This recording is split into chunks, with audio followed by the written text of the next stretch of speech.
Welcome to the Guangzhou Business Aviation Exhibition 2023. I'm now standing at the GZFBO. That's a special facility for business aviation in Guangzhou Bayun International Airport. It's a tailor-made terminal for business jets operating in Guangzhou.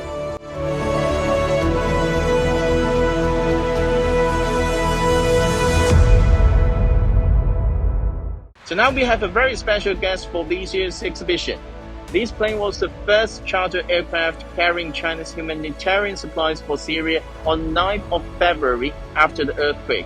It arrived in Damascus with emergency medical equipment and a batch of emergency aid items, including drugs and first aid kits, which has the capacity of helping 5,000 people.